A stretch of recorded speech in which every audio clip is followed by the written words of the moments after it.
educação até mesmo.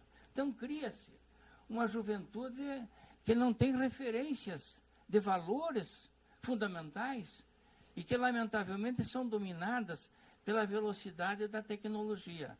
Então nós estamos vendo exatamente isso. As reações sociais, os meios sociais que derrotaram as ditaduras da Líbia, não é? E também do Egito, se multiplicaram nas redes sociais. É o que está ocorrendo agora. E a crítica deve se perceber em vários dos sintomas que o nosso Brasil já mostrou. Eu gostaria de agradecer muito as palavras do eminente professor Renier Eldotti, que sempre traz tantas luzes a todos que aprendem com Vossa Excelência, professor Dotti, e eu agradeço de coração a aceitação do senhor aqui em participar aqui nesse debate da Escola Superior da Advocacia.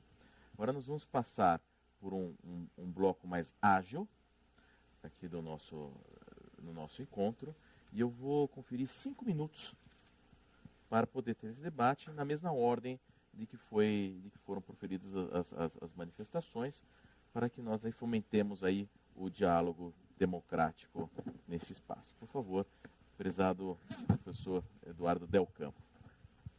Obrigado. Já, até em razão do adiantado da hora, eu fico muito tranquilo e fico muito feliz de ter podido participar. E gostaria de dizer que fico também muito tranquilo em concordar com basicamente tudo que foi dito aqui. Até porque penso ter iniciado a minha fala que não vejo para o Brasil o encarceramento como uma solução. Nenhum país pode pretender para os seus filhos que o futuro seja um grande encarceramento. Também não estou contra, e acho que o momento histórico em que a Constituição ela foi elaborada, ela reclamou efetivamente a inclusão de uma série de direitos individuais, embora ela tenha esquecido que os direitos devem corresponder a deveres. Eu acho que esta foi uma falha desses 25 anos de democracia. Nós não ensinamos aos nossos jovens que a cada direito deve corresponder um dever. Acho que essa é uma tarefa para gerações futuras. Critiquei a opção do legislador em elencar cláusulas pétreas e me pergunto, só um exemplo, imagine que a nossa Constituição tivesse sido elaborada no século XVIII e que por alguma razão o constituinte da época tivesse colocado como cláusula pétrea a escravidão. Nós teríamos que manter essa ignomínia em nome da cláusula pétrea? Não. A realidade modifica. E talvez nós tenhamos que modificar até para incluir novos direitos. Eu gostaria até que nós pudéssemos incluir novos direitos, mas desde que esses direitos fossem efetivamente garantidos, o que nós não vemos. Em 25 anos de democracia, infelizmente, eu não vejo, e aí concordo integralmente com o Dr. Roberto Delmanto, no sentido de que não haverá solução rápida para o problema. A proposta de redução da idade penal é porque entendo que o ECA, e disse na minha fala que a medida socioeducativa é pena sim. E também é uma resposta efetiva para a maioria dos casos, mas ela falha nos casos graves. Então, para esses, nós precisamos encontrar uma solução mais adequada, porque há efetivamente um número reduzido de jovens, e não é, felizmente, a maioria, senão nós não conseguiríamos viver em sociedade, mas que estão praticando atrocidades. E para esses, o nosso estatuto não fornece uma resposta.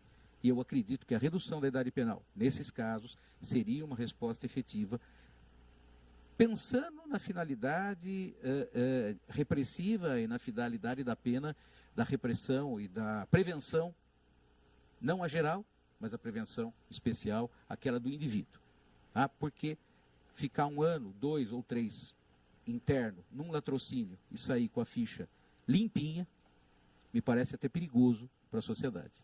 Então a proposta é nesse sentido, e lógico, podemos encontrar outras soluções, como o próprio professor Delmanto falou, talvez ampliar o prazo de internação, se se entender que não é possível a redução por conta da cláusula pétrea. Então, fico muito contente e devo concordar com a maioria de tudo aquilo que foi dito, mas ainda acho que precisamos ter uma resposta efetiva para esses casos mais graves e que são numerosos, embora estatisticamente não representem a maioria. Só um número para terminar a fala: em 2000, na Promotoria da Infância e Juventude, nós atendíamos 8.000 casos. Em 2012, foram 14.434. E esse ano nós devemos superar os 16.000. Se 1% desses casos representar latrocínios, nós estamos diante de um tremendo problema social. Muito obrigado. Agradeço a participação do professor Eduardo Del Campo. E vamos ver se ainda temos, não é a palavra final, se tivermos tempo ainda podemos nos manifestar. Vossa Excelência poderá falar à vontade. Eu gostaria de passar a palavra ao Dr. Rogério Gandra, sem deixar antes de fazer uma provocação. Né? Essa questão de se reduzir a maioridade penal ou maioridade penal em função do delito praticado, não teria um impacto, uma dificuldade tremenda, dogmática, porque imputabilidade é algo pessoal.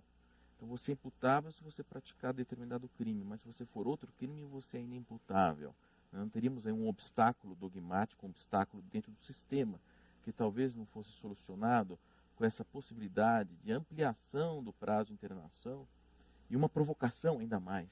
E se nós não chamássemos o ECA de ECA, se chamássemos de Código Penal do Menor, se não chamássemos apreensão de prisão, se não chamássemos medida de internação, mas sim de pena do menor. Talvez a sensação dessa impunidade que se ventila para esses crimes bárbaros não perderia o brilho que hoje tem sido a ela dado na imprensa, nos meios de comunicação, na repercussão social desse fato. Né? Mas eu gostaria, só julgando essa provocação, de passar então a palavra. Perfeito.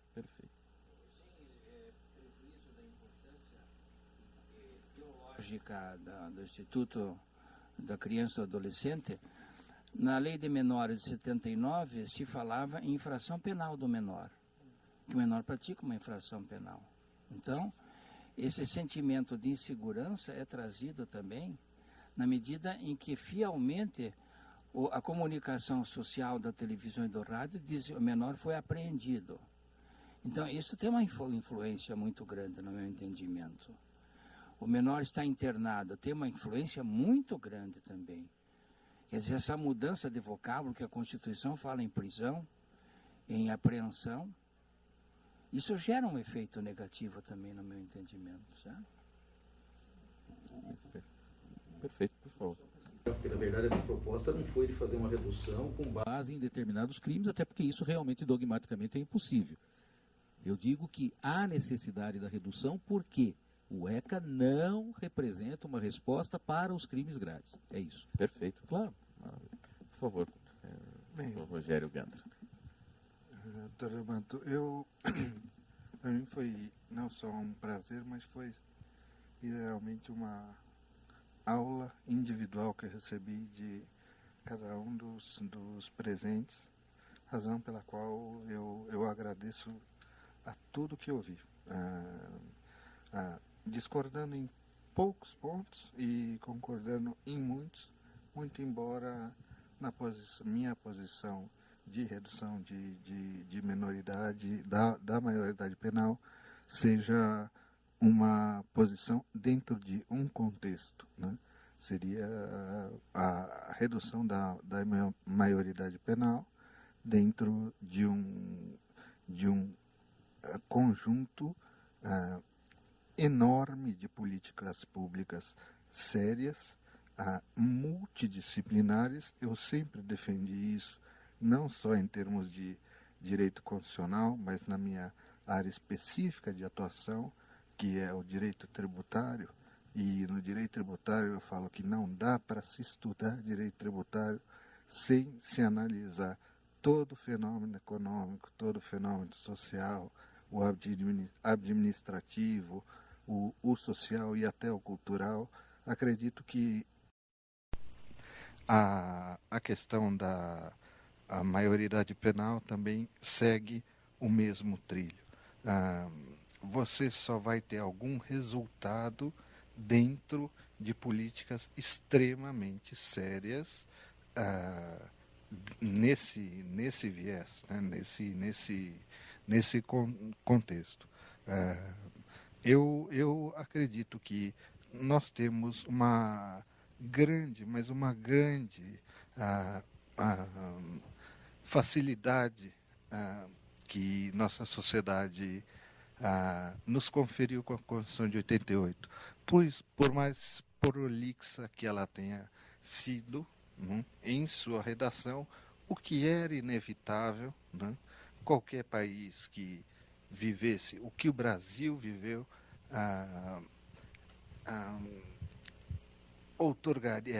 promulgaria uma carta magna como a nossa, porque era necessário se colocar todos os direitos que foram reprimidos por décadas, e evidentemente que os anos vão mostrando ou vão se amoldando aquilo que num primeiro momento se mostrou extremamente necessário, hoje já não é mais. Isso não estou falando exclusivamente não estou falando da questão da maioridade penal, mas o tempo vai amoldando. E nós conseguimos, através da Constituição, fazer mudanças até institucionais, retirarmos chefes do Executivo Federal de forma pacífica, através das próprias instituições julgadoras, como foi o caso do impeachment de um presidente, pelas vias legais. Então, a nossa Constituição acabou sendo algo tão forte, né, e gerou uma gama de legislação altamente, diria eu, flexível, que, respondendo até a pergunta do Neumato 1, acredito eu que existe essa plasticidade do direito hoje. Não sou um expert em direito criminal, mas existe essa plasticidade do direito de poder se amoldar, né, o ECA, né,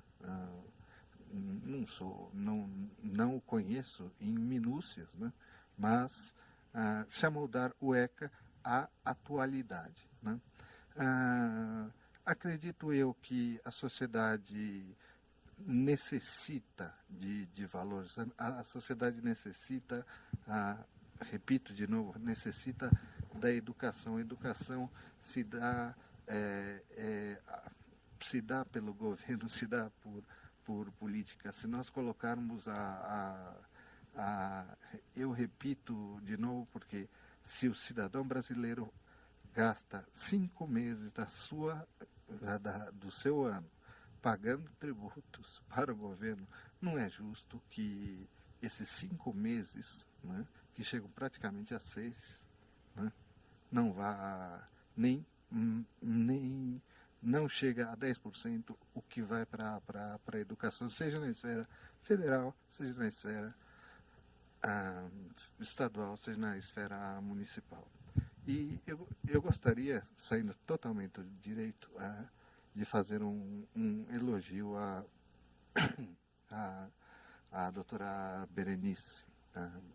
O meu tio, o maestro João Carlos Martins, faz um trabalho junto à Fundação Casa, né?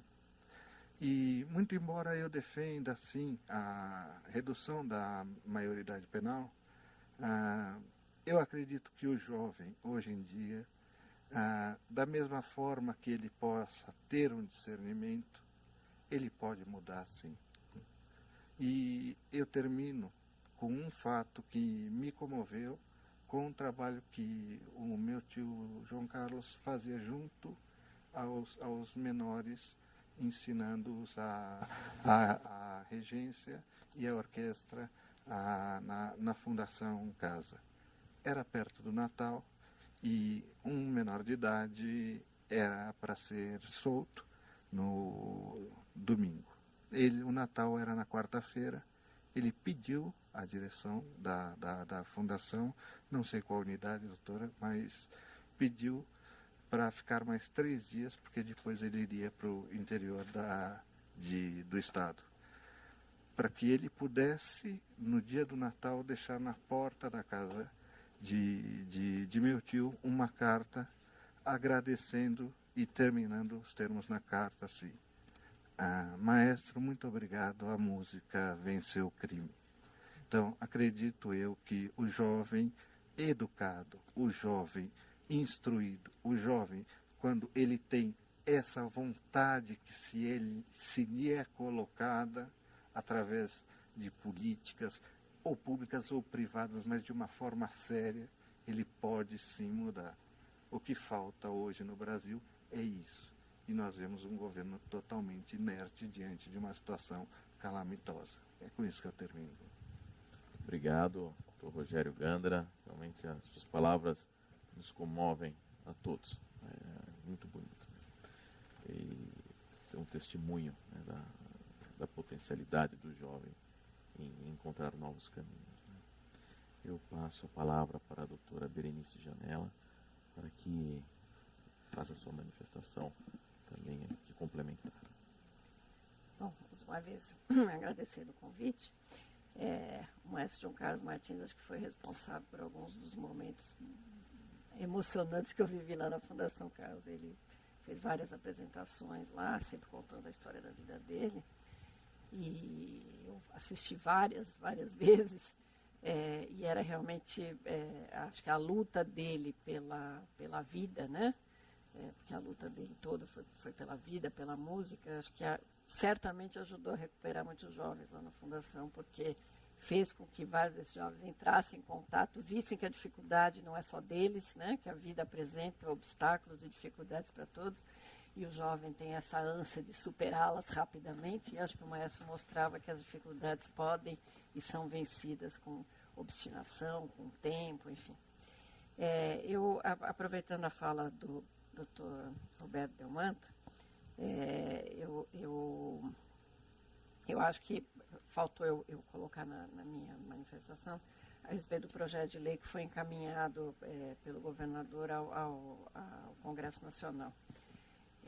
O projeto que saiu daqui não foi bem o projeto que chegou lá, né? Porque o projeto que saiu daqui tinha uma redação um pouco diferente, não sei por quais trâmites ele acabou chegando com uma redação. Foi apresentado com uma redação diferente no Congresso, mas o projeto trazia exatamente essas questões que o senhor colocou. O agravamento da pena do maior que praticasse o crime com a participação do menor, a gente não falava nem em autoria, participou com o menor, não importa em que grau ele responderia mais gravemente pelo crime. Trazia a possibilidade de um aumento do tempo de internação apenas para os crimes da Lei de Crimes Hediondos, do artigo 1º, do inciso 1 ao 5º ou 6º, que trata do homicídio doloso, latrocínio, extorsão mediante sequestro, enfim, aqueles crimes que são os crimes que efetivamente abalam a sociedade, prevendo uma punição que poderia chegar até 8 anos, mas que seria cumprida ainda dentro da fundação, né, dentro do sistema socioeducativo, e que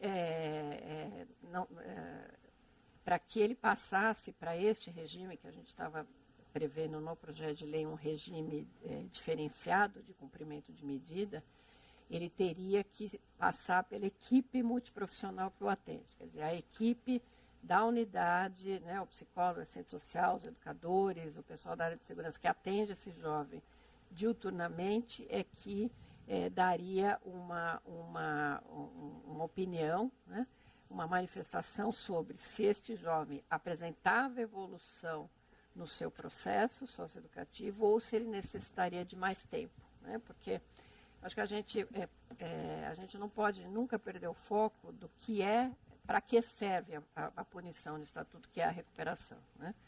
E eu me lembro quando nós, dentro da comissão, estávamos discutindo isso, eu bati muito nesse ponto, porque havia quem dizia, não, praticou tais crimes, tem que ser 8 anos. Eu falei, não, ele pode com 2 anos se recuperar, porque muitas vezes esse ato foi um ato absolutamente ocasional na vida dele, enfim, ele conseguiu se recuperar, ele nunca mais vai praticar nenhum ato, né? Que acontece muitas vezes com os casos de homicídio, inclusive de adultos, né?